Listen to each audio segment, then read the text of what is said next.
Assalamualaikum, nama saya Nur Syisha Aida binti Kamarul Arifin, nombor cek ECE 04200006.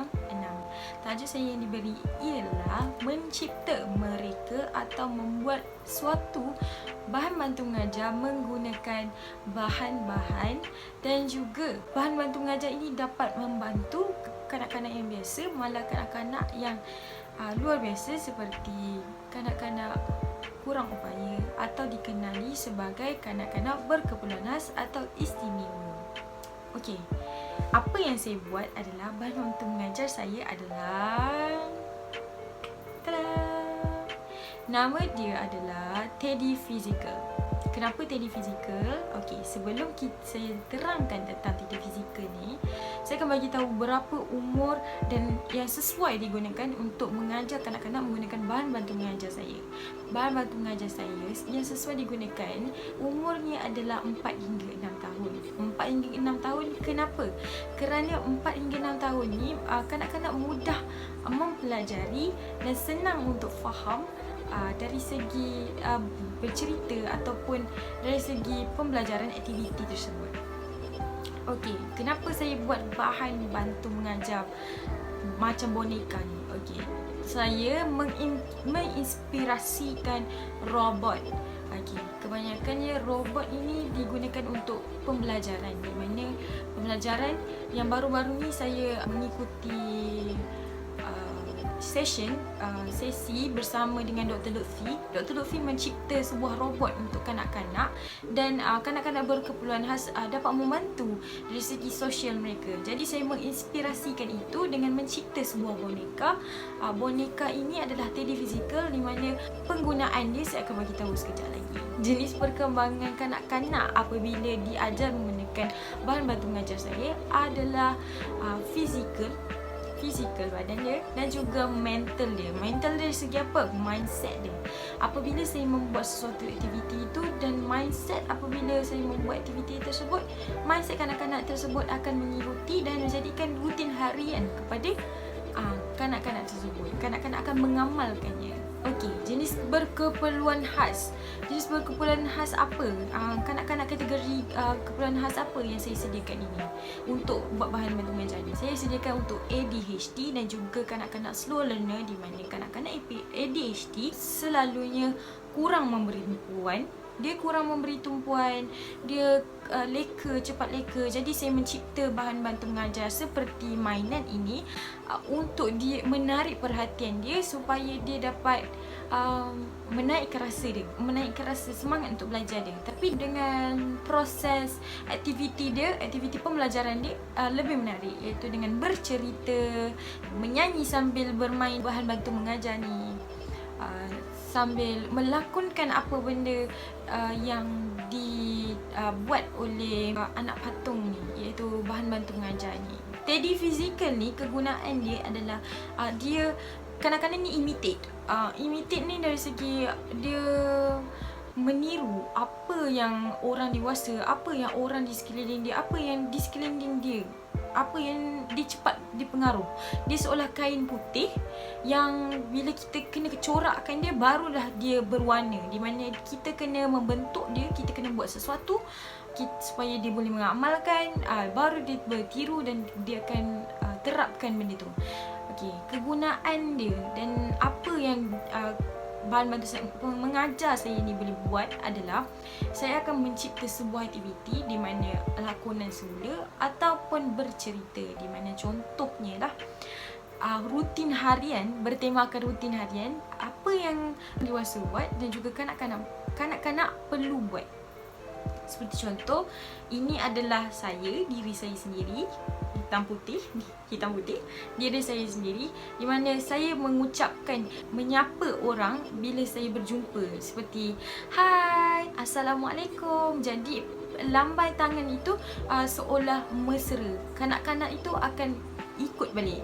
Okey, contohlah saya seorang guru dan awak adalah kanak-kanak, awak yang sedang tengok ni. Saya cakap, hai, dan saya akan tanya kepada mereka apa yang dia sedang buat. Lambai. Jadi adakah lambai itu perkara yang baik atau lambai itu perkara yang buruk dan tidak patut diikut. Jadi kanak-kanak itu dapat membezakan apa yang patut dibuat, boleh buat dan tidak boleh buat. Okey, seperti contoh saya jumpa sampah lah, andailah kata dia mengutip pada suatu hari dengan bercerita untuk lebih menarik perhatian kanak-kanak. Pada suatu hari Teddy jumpa sampah. Teddy jumpa sampah, dia angkat sampah dan dia bawa ke tong sampah untuk membuang sampah.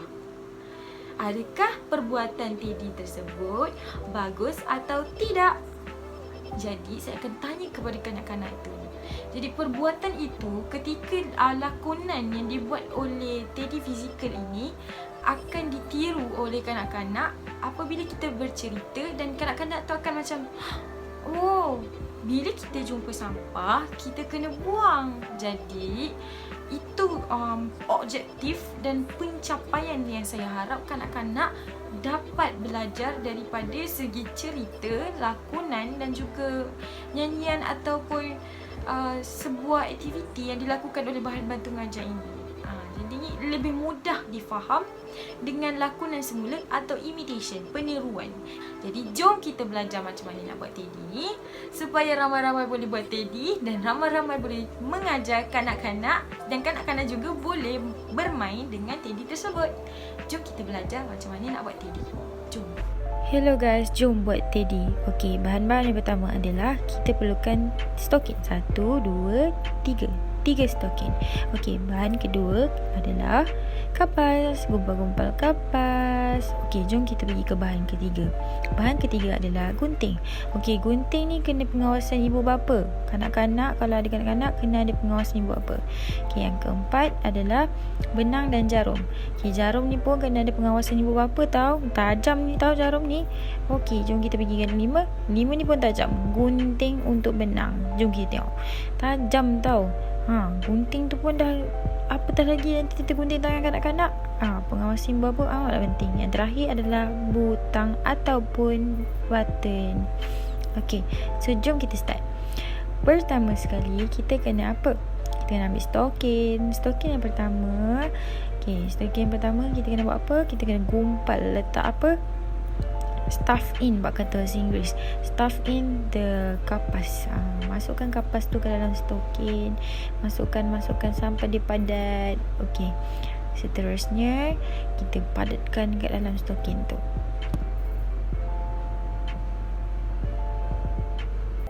Okey, so bila dah padat, kita ambil benang dan jarum tadi, masukkan benang ke dalam jarum. Ini ibu apa kena buat, okey? Bukan kanak-kanak. Okey. So lepas dah masukkan tu, selaraskan dan masukkan ke dalam stokin tu. Ikat. Pusing sampailah dia padat dan membentuk kepada bentuk badan Teddy tersebut. Okey, jom kita pergi ke langkah seterusnya, di mana kita kena pusing sampai dia gemuk dan padat. Okey.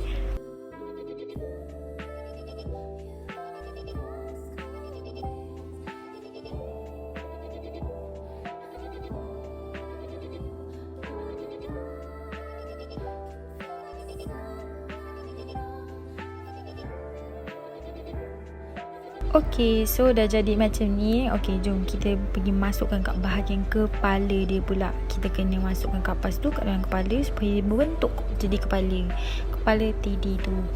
Okey, gumpalan tu ambil banyak mana yang korang nak sampailah dia gemuk. Okey, alright.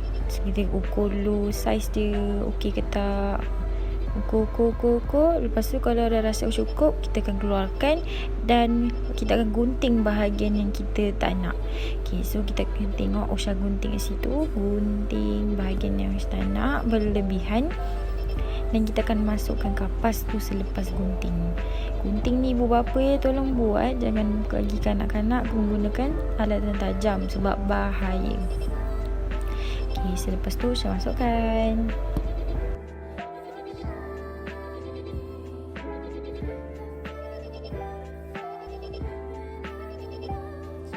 Okay, so sekarang Osha mengambil benang dan jarum untuk ikat bahagian kepala dia tu. Menggunakan benang dan jarum lah. Usha akan buat simpulan dan ikat jahit bahagian atas tu. Jahit. Lepas tu biarkan longgar sikit, kita akan masukkan kapas sampai padat, baru dah kita ikat mati.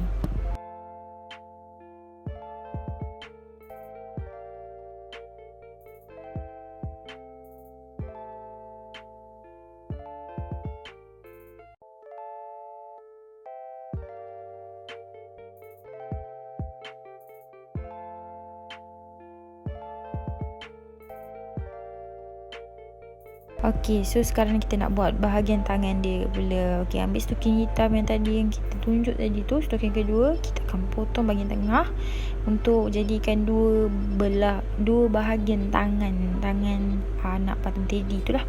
Okey, potong-potong. Pastikan stokin yang digunakan adalah stokin yang tu sudah digunakan lah. Janganlah pakai stokin yang baru. Kalau rasa nak pakai stokin baru boleh, tapi pastikan tanya ibu bapa dulu ya kanak-kanak, jangan main pakai je. Okay, so kita dah mengukur saiz dan kita akan terbalikkan stokin tu untuk jahit dari dalam, untuk tak nampak kesan jahit tu dekat luar. Jadinya apa yang Usha buat, Usha akan jahit daripada bahagian dalam, terbalikkan stokin tu, jahit. Selepas itu Usha akan masukkan kapas. Okay.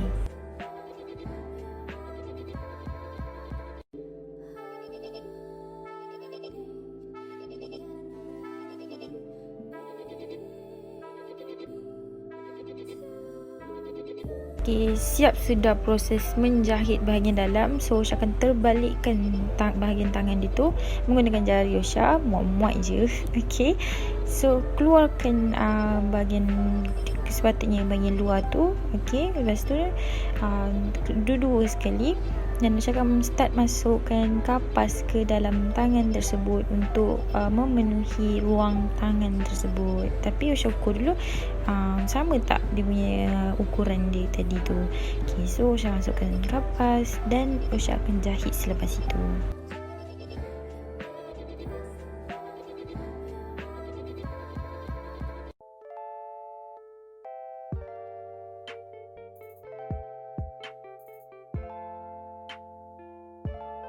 Okey, sekarang kita kat bahagian pertengahan dia, iaitu Usha nak menjahit kedua belah tangan teddy tersebut. Okey, macam mana Usha jahit?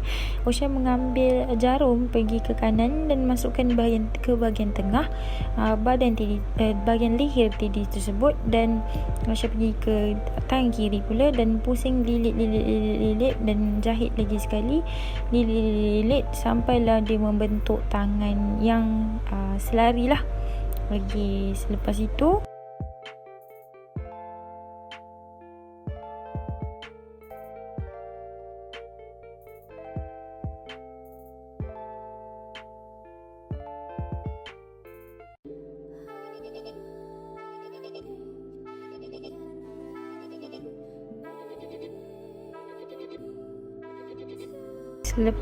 sekarang ni Usha sedang membuat bahagian kaki, kedua belah kaki mereka.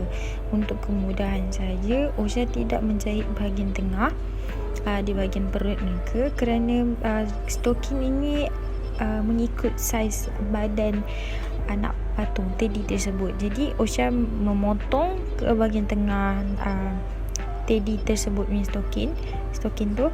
Selepas itu Usha menjahit mereka seperti tangan, tetapi sekarang ni bentuk V, di mana bentuk lebih mudah lah untuk jahit.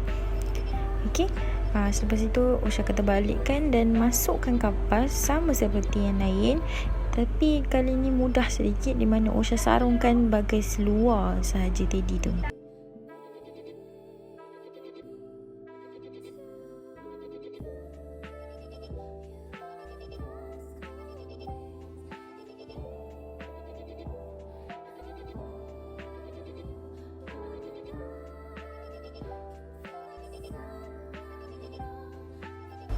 So sekarang ni kita nak buat bahagian yang kedua terakhir, di mana bahagian mata dan juga hidung dia.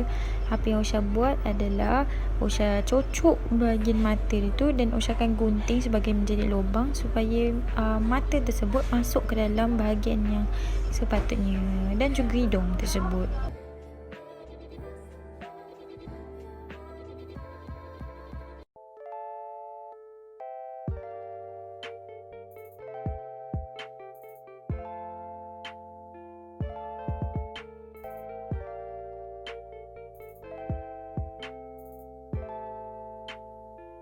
Okay, so kalau korang tengok ni bahagian final touch, di mana bahagian terakhir, iaitu pakai dia punya serkup. Tapi video selepas ni adalah extra, di mana Osha membuat telinga dia,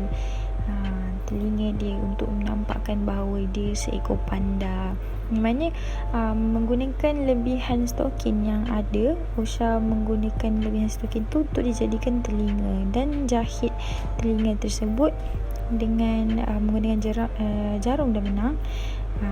Itulah sahaja langkah-langkah yang perlu dibuat untuk dijadikan teddy. Okay, so di akhir membuat teddy ni, Osha menambah bentuk love, bentuk hati di badan teddy tersebut untuk menarik perhatian kanak-kanak, di mana kanak-kanak tertarik dengan warna. Tetapi teddy Osha buat ini menggunakan 2 sahaja warna. Yeay! Jadi semua orang dah tengok macam mana nak buat teddy dan apa bahan-bahan yang diperlukan. Jadi saya harap apa yang saya mengajar hari ini, apa yang digunakan bahan bantu mengajar saya hari ini dapat memberi manfaat kepada semua orang dan menginspirasikan semua orang supaya semua orang dapat buat, dan mungkin kita tak tahu bahan bantu mengajar ini juga dapat menjadikan sebuah kenangan kepada kanak-kanak itu di zaman mereka besar. Okey, itu saja. Saya harap apa yang saya sampaikan hari ini tercapai dan maklumat yang saya berikan dapat dan boleh digunakan di kemudian hari. Terima kasih. Assalamualaikum.